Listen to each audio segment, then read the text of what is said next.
इतना दिया 540 में क्लियर कर लो। कहाँ है आपका बचाव? अभी हम बता रहे हैं, 540 में क्लियर करो ना। अरे सुनोगे बात के बाद आती बात के बोले सुनोगे माननीय सभापति महोदय, क्लियर कीजिए अपनी आप की बात कीजिए। माननीय सभापति महोदय, एक इनके लिए जानकारी दे दूं। माननीय सभापति महोदय, क्लियर कराइए। अरे सुनने की आदत डालो भाई।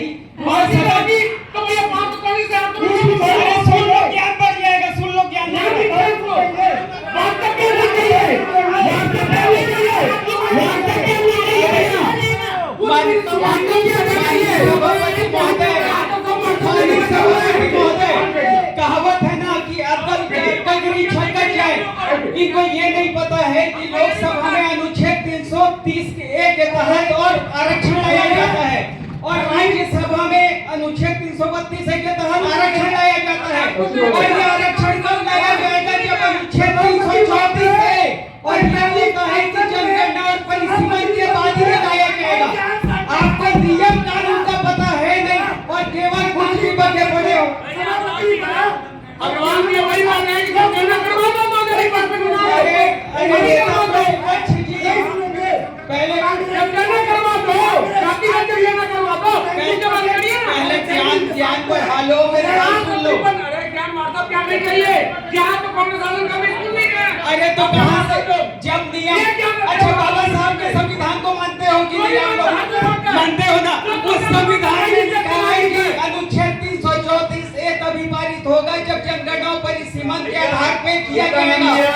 जो संविधान को मानता है वही इसके हक में लिखा है। ये है पहले आपको 5 में पास कीजिए, उसके बाद आपको विरोध कीजिए, उसके बाद आरक्षण और ये नहीं कीजिए कि कब समझ में आएगा। अरे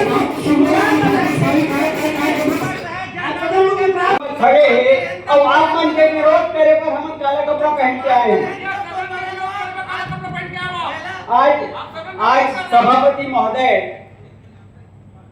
हम भारत पूरे विश्व में ऐसा देश है जिसे भारत माता कहा जाता है। पूरे विश्व में अपने देश को माता के समान पूजा जाता है। वो भारत देश है और यहाँ के रहने वाले भारतवासी हैं। हम जिस छत्तीसगढ़ प्रांत में रहते हैं उस छत्तीसगढ़ को और हम छत्तीसगढ़ महतारी बोलते हैं। हम चाहे देश हो, चाहे छत्तीसगढ़ हो, चाहे भूमि हो, यहाँ पे महिला का सम्मान होता है। और बोलते हैं ना, जहाँ महिला का सम्मान होता है वहीं पे भगवान विराजते हैं, यानी वहीं पे बरकत होती है। और कांग्रेस पार्टी में महिलाओं का सम्मान नहीं है, इसी कारण उनकी ये दुर्गति हो चुकी है। जो कभी सत्ता में रहते थे आज वो विपक्ष की पात्रता नहीं रखते, इसका कारण उनकी सोच ही है। और दूसरा, कांग्रेस की सोच भी कम, गांधी परिवार की सोच ये ज्यादा है। और कांग्रेस में भी अगर कोई नेता कुछ करता है तो उसे गांधी परिवार की देन बता दी जाती है। जैसे अभी सुख सागर भाई ने कहा कि 1989 में और नगर निगम, नगर पंचायत में और ये प्रस्ताव पास कराया गया 33% महिलाओं का। मैं बताना चाहूंगा आपकी जानकारी के लिए कि उस समय ये प्रस्ताव गिर गया था। ये केवल राजीव गांधी की देन थी।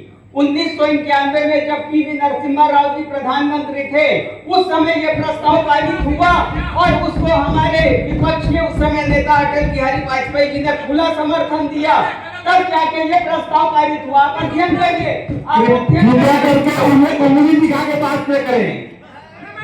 सुख सागर भाई, जब आप बोलेगा कुछ बोले क्या, मैं बोल रहा हूँ सुनो ना। 89 की बात है, 1989 की बात है। अरे कांग्रेस वाले भाई सुनने के बाद देखो, सुनने के शब्द अपने आप में क्या है, भाई बात करना दीजिए। 89 की तो राजीव गांधी की बात है, उसके बाद 80 के बाद की बात कर रहे हैं। सुख सागर भाई, यहाँ पे बात कर रहे हैं। सभापति महोदय, मेरा विषय ये है कि कांग्रेस के भी कोई प्रधानमंत्री अगर किसी विषय को लाते हैं तो उसको बता देते हैं कि वो गांधी परिवार की देन है। और गांधी परिवार के बारे में आप लोग को बताऊं, आज पूरे कांग्रेस पार्टी को गांधी परिवार चला रहा है। गांधी परिवार को कौन चला रहा है? सोनिया गांधी, प्रियंका गांधी और राहुल गांधी। वो 3 में भी 66% आरक्षण तो महिला का है। इसीलिए बोल रहा हूँ 66% आरक्षण महिला का है, लेकिन जहाँ स्वार्थ की राजनीति रहती है वहाँ वो 66% की बात करते हैं, लेकिन जहाँ जनमानस की बात रहती है वहाँ 33% का विरोध करते हैं। तो आप लोग कांग्रेस पार्टी और पूरा विपक्ष जो सदन में ये नाट्यक्रम किया, जो दिखा सदन को, वो पूरा महिला विरोधी है। आप लोग की मानसिकता कभी नहीं रही। अगर मानसिकता रहती तो आजादी के 80 साल में अधिकांश समय 50 साल से अधिक कांग्रेस पार्टी ने राज किया। ये प्रस्ताव, ये विधेयक क्यों नहीं लेके आया? आप लोग कभी विधेयक लाने ही नहीं चाहते थे, और जब हमारे प्रधानमंत्री आदरणीय नरेंद्र मोदी जी ये विधेयक लेके आए तो आप लोगों ने विरोध किया। केवल इनकी सोच एक संकुचित मानसिकता थी कि इनको श्रेय मिलेगा, इनको लाभ मिलेगा, और अभी जो चुनाव हो रहा है उसमें लाभ मिलेगा। जबकि हमारे प्रधानमंत्री जी खुले तौर पे सदन में बोल चुके थे कि पूरा श्रेय कांग्रेस ले ले, पूरा श्रेय विपक्ष ले ले, आप लोग की बड़ी बड़ी फोटो छपवा देंगे, हमको श्रेय का शौक नहीं है। उसके पश्चात भी और कांग्रेस पार्टी और महिला विरोधी है, उसके कारण उन्होंने ऐसा कहा। सभापति महोदय, मैं बताना चाहूंगा कि हमारे विश्व में 190 देश हैं, और 190 देश में महिला प्रतिनिधित्व के क्षेत्र में भारत का 149वां स्थान है। आप खुद सोच सकते हैं कि हमारी स्थिति कहाँ है। हमारे जो पड़ोसी देश हैं, नेपाल, वहां भी प्रतिनिधित्व हमारे से ज्यादा है। पाकिस्तान, वहां की प्रतिनिधित्व 20.8% का है। अभी जो इराक देश है वहां भी प्रतिनिधित्व 21% का है, जबकि हमारे यहाँ लोकसभा में 13.8% का प्रतिनिधित्व, विधानसभा में 9% का प्रतिनिधित्व। ये स्थिति आप देख सकते हैं, पूरा विश्व देखता है कि आज हम सबसे अधिक आबादी के देश हैं, और हम यहाँ पे महिला और सम्मान की बात करते हैं। आज अगर महिला कोई आती है तो हम कुर्सी छोड़ के उठते हैं कि महिलाओं को सम्मान दिया जाता है, महिलाओं को प्रथम कहा जाता है। जिस देश में महिलाओं की पूजा की जाती है, उस देश में महिलाओं को जहां बराबरी का हिस्सा दिया जाना चाहिए, वहां 33% आरक्षण का कांग्रेस विरोध करती है। इसकी घोर निंदा करते हैं हम, पूरा सदन निंदा करता है, पूरा देश निंदा करता है।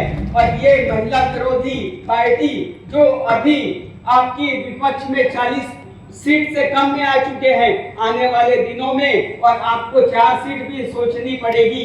ये स्थिति आप लोग लेके आ चुके हैं, और महिलाओं का सम्मान आप लोग नहीं करेंगे तो हम भारतीय जनता पार्टी पूरे देश में ये अभियान चलाएगी, और हम सब महिला शक्ति के साथ खड़े हैं। और इसी के साथ सभापति जी, आपसे आग्रह करूंगा कि जो लोकसभा में हुआ है उसके लिए हम निंदा प्रस्ताव यहाँ से पारित करें, और इस अधिनियम, महिला सशक्तिकरण अधिनियम, नारी वंदन अधिनियम को पारित किया जाए, इसका प्रस्ताव यहाँ से पारित करें।